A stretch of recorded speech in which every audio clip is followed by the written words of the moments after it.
दोस्तों नमस्कार, मैं हूँ रोहित कौशिक और आप देख रहे हैं रोहित संवाद। दोस्तों सबसे पहले आपसे विनम्र निवेदन है कि आप हमारे YouTube चैनल रोहित संवाद को सब्सक्राइब करके और हमारे फेसबुक पेज रोहित संवाद को फॉलो करके जन सरोकार की पत्रकारिता को अपना समर्थन दें।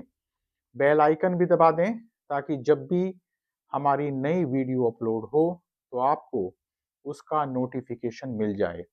इस वीडियो को लाइक कर, शेयर कर और इस वीडियो पर कमेंट कर आप हमारी आवाज़ को बुलंद कर सकते हैं। दोस्तों आज हम चर्चा करेंगे अमर उजाला में प्रकाशित एक खबर की। आज के अमर उजाला में एक खबर प्रकाशित हुई है और खबर का शीर्षक है बसंत पंचमी को आएगा हिंदू राष्ट्र का संविधान। ये आज अमर उजाला में ये खबर प्रकाशित हुई है।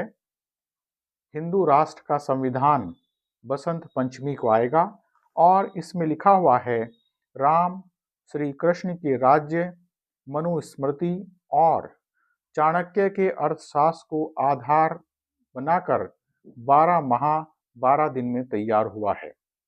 यह है संविधान। तो दोस्तों इस खबर पर आज हम चर्चा करेंगे। इस खबर में लिखा हुआ है, महाकुंभ नगर से ये खबर है, प्रयागराज से, और इसमें लिखा हुआ है कि अखंड हिंदू राष्ट्र का पहला संविधान तैयार हो चुका है।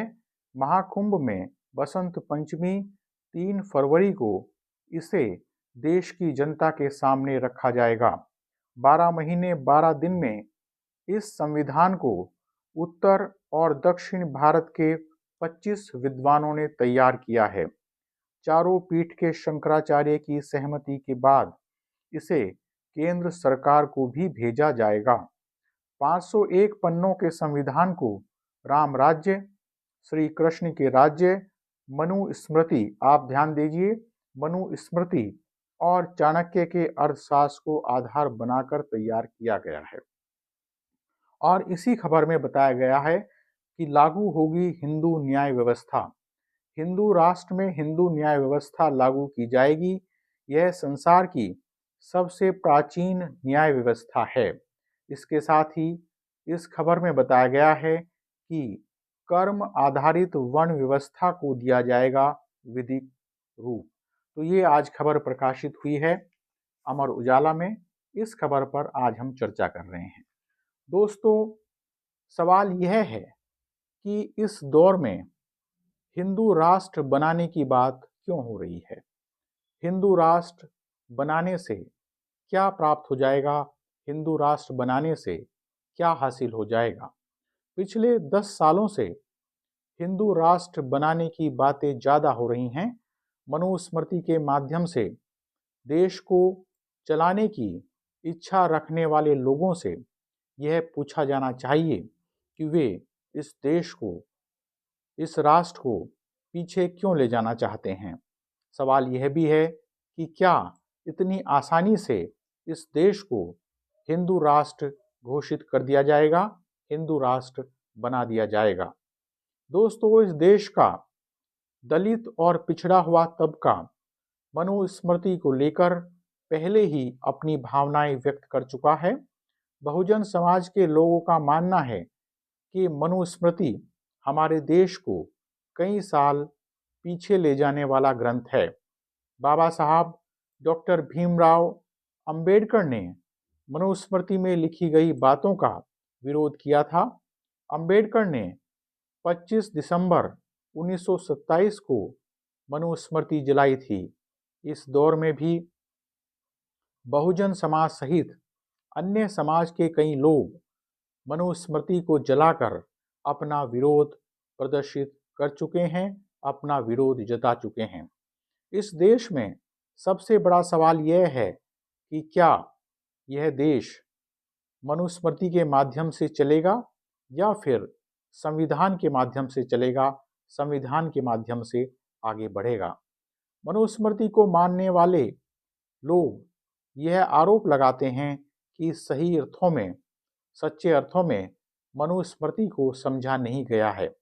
लेकिन दलित समाज के लोगों के साथ इस देश के स्वर्ण समाज ने जिस तरह का व्यवहार किया है, क्या उसे किसी भी दृष्टिकोण से उचित ठहराया जा सकता है? क्या उसे किसी भी दृष्टिकोण से सही ठहराया जा सकता है? ऐसे लोग पहले मनुस्मृति को समझेंगे या अपने दर्द को महसूस करेंगे? दलित समाज के लोग समय समय पर अपनी पीड़ा व्यक्त करते रहे हैं। क्या 21वीं सदी में भी भारतीय समाज को वर्ण व्यवस्था के अनुसार चलाने की कोशिश की जाएगी?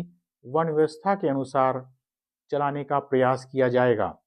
बहन मायावती जी हों या फिर बहुजन समाज के प्रखर नेता चंद्रशेखर आजाद हों, मनुस्मृति के आधार पर देश चलाने का विरोध लगातार कर रहे हैं और यह कहते रहे हैं कि यह देश मनुस्मृति से नहीं बल्कि संविधान से चलेगा। इसलिए इस समय सबसे ज़्यादा जरूरी है कि संवैधानिक मूल्यों की स्थापना केवल कागजी न होकर, केवल कागजों पर न होकर व्यवहारिक रूप से होनी चाहिए, प्रैक्टिकल रूप से होनी चाहिए। दरअसल मनुस्मृति में दलितों और महिलाओं के बारे में ऐसे कई श्लोक हैं जिनकी वजह से अक्सर विवादों का जन्म होता रहता है, विवादों को हवा मिलती रहती है।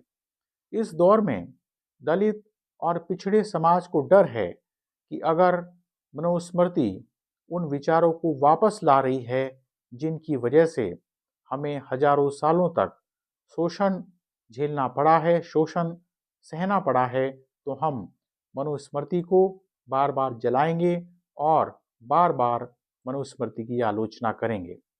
दोस्तों, पिछले कई सालों से हमारे देश के साधु संत ऐसे बयान दे चुके हैं जिससे यह पता चलता है कि उनके मन में हिंदू राष्ट्र को लेकर क्या चल रहा है।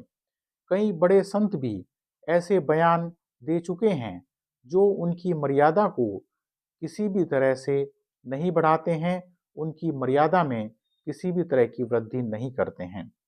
यह देश केवल सनातन धर्म को मानने वाले लोगों का नहीं है, इस देश में दूसरे धर्मों के लोग भी रहते हैं। हिंदू राष्ट्र बनाने का दावा करने वाले और हिंदू राष्ट्र का स्वप्न देखने वाले साधु संत ऐसे बयान देकर दूसरे धर्मों के लोगों को नीचा क्यों दिखाना चाहते हैं? कई हिंदुत्ववादी संगठनों के सदस्य अब लोगों को हिंदू राष्ट्र की अवधारणा को स्वीकार करने के लिए पहले से ज़्यादा प्रेरित करने लगे हैं। दक्षिणपंथी राजनीति को पसंद करने वाले ज़्यादातर लोग मानते हैं कि भारत हमेशा से एक हिंदू राष्ट्र रहा है। दोस्तों, सवाल यह भी है कि क्या यह देश हिंदू राष्ट्र बन जाएगा? क्या वास्तव में यह देश हिंदू राष्ट्र बनेगा? आज भी ऐसी अनेक घटनाएं प्रकाश में आ रही हैं, जबकि समाज में शिक्षा का विस्तार हुआ है, शिक्षा का प्रचार प्रसार हुआ है, प्रगतिशील समाज बन रहा है, तो ऐसे में भी ऐसी कई घटनाएं प्रकाश में आ रही हैं कि जब गांव में दलित को अपनी घोड़ी में, अपनी शादी में घोड़ी पर बैठने की इजाज़त नहीं दी जाती है, अपनी शादी में ही दलित को घोड़ी पर बैठने की इजाज़त नहीं दी जाती है, और अगर वह घोड़ी पर बैठ भी जाता है तो उसकी मार पिटाई होती है, उसके साथ पिटाई की जाती है। गाय काटने के शक में मुसलमानों के साथ मारपीट की जाती है। क्या इसी तरह से यह देश हिंदू राष्ट्र बनेगा? भारत एक धर्मनिरपेक्ष देश है। हमारे देश में संविधान ने हर धर्म को बराबरी का दर्जा दिया हुआ है। संविधान ने हर धर्म को समानता का दर्जा दिया हुआ है। ऐसे में हिंदू राष्ट्र का स्वप्न देखने वाले लोगों को यह सोचना चाहिए कि क्या हमारे देश का संविधान इसकी इजाज़त देगा? मुसलमानों का डर दिखाकर क्या वास्तव में हिंदू राष्ट्र बनाया जा सकता है? कुछ समय पहले स्वामी अविमुक्तेश्वरानंद सरस्वती ने कहा था कि भारत का बंटवारा धार्मिक आधार पर हुआ था, इसलिए भारत के मुसलमानों को या तो पाकिस्तान चला जाना चाहिए, नहीं तो पाकिस्तान का फिर से भारत में विलय हो जाना चाहिए। तो क्या हिंदू राष्ट्र बनाने की तैयारी इसी तरह होगी?